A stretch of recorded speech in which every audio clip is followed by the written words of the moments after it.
Il y a des matins où le silence pèse plus lourd que 1000 voix.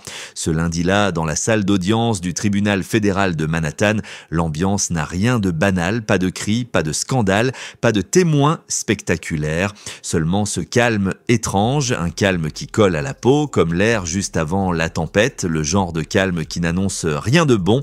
Nous sommes au 24e jour du procès de Sean Diddy Combs et dès les premières minutes, un détail vient bouleverser l'équilibre fragile de l'audience. Un juré est écarté. Le 6e depuis le début. Officiellement, la décision est neutre. Officieusement, elle en dit long. Dans les rangs de la défense, certains murmurent que cette éviction serait liée à sa couleur de peau. C'est du racisme, aurait soufflé un membre de l'équipe. Mais cette fois, cette ligne de défense ne prend pas. Le jury reste divers, représentatif, et surtout, ce n'est pas l'image qui inquiète la défense, c'est la dynamique. Un autre juré pourrait être interrogé à son tour, on évoque des comportements suspects, des influences extérieures. Rien n'est confirmé, mais la rumeur enfle, elle s'insinue partout, et l'accusé le sait, assis entre ses avocats, Diddy affiche un masque impassible, mais il trahit, malgré lui, il se tortille, croise et décroise les jambes, regarde le plafond, évite les regards. L'homme habitué au projecteur semble fuir la lumière. Il ignore encore que ce jour-là, derrière l'apparente lenteur de la procédure, une vague d'une puissance inédite est en train de se lever. Une vague de preuves, de documents, de messages, de noms. Une vague qui ne vise plus seulement un homme, mais l'ensemble de son empire. La parole est donnée à une femme discrète. Elle s'appelle Anna Sankar, parajuriste au sein du bureau du procureur fédéral. Elle n'a jamais travaillé directement sur le dossier, elle ne connaît ni Diddy ni ses collaborateurs, et c'est précisément ce qui fait sa force. Elle est neutre, elle ne raconte rien, elle montre. Face au jury, elle déplie les pièces du puzzle méthodiquement, des captures d'écran, des messages textes, des échanges d'emails, des tableaux, noms, dates, lieux, montants. Tout y est, pas d'effet de style, pas d'interprétation, seulement des faits. Et au fur et à mesure, un schéma se dessine, un réseau, un système, un nom revient comme un fil rouge. Christina Koram, surnommée Kaka. Elle n'est ni célèbre ni exposée, mais dans l'ombre, elle agit, elle organise, elle supervise, elle efface, elle ne brille pas, elle coordonne. Son nom apparaît dans presque tous les échanges, toujours au bon endroit, toujours au bon moment. Dans l'un des messages, elle envoie du Gatorade, des serviettes, du savon et du poulet en boîte à une chambre d'hôtel. Dans un autre, elle transfère 4000 $ en liquide à 3 heures du matin. Un autre encore montre comment elle organise discrètement l'arrivée d'un invité dans un hôtel. Surtout que personne ne sache qu'il s'agit de Diddy. Ce ne sont pas de simples anecdotes. Ce sont les rouages d'une machine bien huilée. Des employés comme Ryan Lopez ou Dave Shirley parlent dans leurs échanges de cow-boys dans les lobbies. D'autres évoquent des King Nights ou des Freak-Offs, le tout codé, précis, avec des montants, des chambres, des horaires. Le langage est clair, les intentions le sont aussi. Et derrière cette logistique millimétrée, une constante apparaît, le financement. L'argent utilisé pour ces déplacements, ces chambres, ces envois, il ne vient pas d'une caisse personnelle, il vient de la carte American Express de Bad Boy Entertainment, l'entreprise même de Diddy. Ce n'est pas un virement offshore ni un pseudonyme, ce sont des dépenses professionnelles, enregistrées légalement, utilisées pour financer des rencontres privées, parfois à la limite du soutenable. Chaque ligne comptable, chaque transaction, chaque reçu est une pièce de plus dans ce que le parquet présente comme l'émergence d'un RICO, une entreprise légale utilisée pour couvrir des actes illégaux, répétés et coordonnés. Le silence de l'accusé devient assourdissant. Dans cette salle d'audience, au fil des documents projetés, des messages affichés, des montants révélés, ce n'est plus un homme qui est jugé, c'est un système. Un réseau de domination, de dissimulation, de pouvoir, et la première fissure, ce lundi-là, ne vient pas d'un cri, elle vient d'un fichier PDF. Elles n'étaient pas nombreuses, mais elles étaient là, dispersées dans des milliers de messages, enfouis dans des conversations nocturnes, dissimulées derrière des mots simples mais lourds de douleur. Ce jour-là, dans la salle d'audience, ce ne sont pas des larmes qui bouleversent le procès, ce sont des phrases écrites dans l'urgence, venues d'un téléphone, des appels à l'aide, des cris contenus.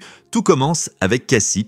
Pendant longtemps, elle a été perçue comme la compagne discrète, l'ombre silencieuse derrière l'icône Didi. Mais dans l'un de ses messages adressés à Christina Koram, une autre vérité émerge. Personne ne mérite d'être traîné par les cheveux. J'ai verrouillé la porte pour ma sécurité. Je n'ai ni argent ni mes affaires. Et que répond Kaka, une phrase glaciale, dénuée de toute émotion. Je vais essayer de lui parler pour que tu puisses récupérer tes affaires. Pas un mot sur la violence, pas de compassion, seulement une gestion de crise, comme si l'objectif n'était pas de protéger, mais de contenir, refermer la scène, éviter que ça déborde. Puis vient Jane, dans un message daté de février, elle écrit « Je ne veux plus de soirée, je ne veux plus d'hôtel, je ne peux plus ».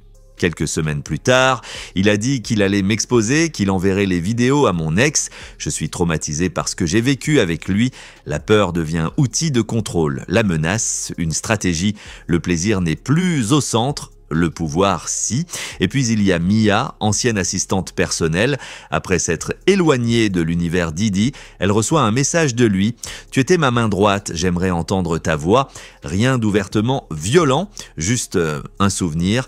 Mais pour Mia, ce simple message suffit à raviver l'effroi. Elle jette littéralement son téléphone. Panique totale. J'ai eu peur, je savais que s'il me recontactait, ce n'était pas innocent.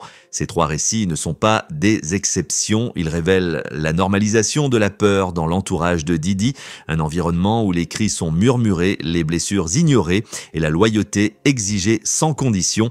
Mais le plus glaçant, c'est que ces messages sont récents. Certains datent de fin 2023, d'autres de février 2024, après l'affaire Cassie, après l'exposition publique. Cela signifie une chose, même face à la lumière, le système continue, comme si la mécanique était trop bien huilée pour s'arrêter, et ce système, justement, repose sur une organisation logistique d'une précision redoutable.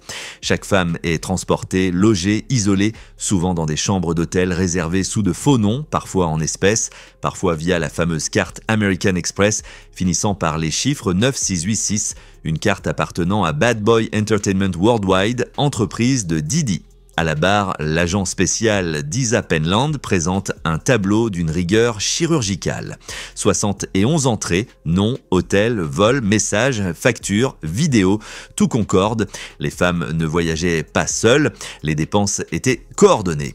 L'argent partait toujours de la même source, il ne s'agit pas de soirées privées, mais d'un système organisé, transfrontalier, financé par une entité commerciale. Et c'est là que le terme RICO prend tout son sens, car pour établir un RICO, une accusation fédérale lourde, il faut prouver qu'une entreprise a été utilisée pour commettre des actes illégaux à répétition dans un but commun.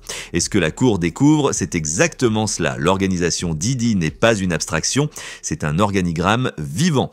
Au sommet, lui, autour des profils multiples, assistants, agents, chauffeurs, escorts, gestionnaires, exécutants, et au centre, Christina Koram, qui coordonne les flux, transmet les messages, règle les hôtels, envoie l'argent liquide. Chaque rôle est défini, chaque mission précise.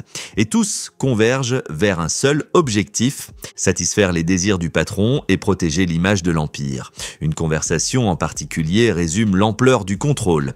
Cassie, tu es prête pour ce soir ?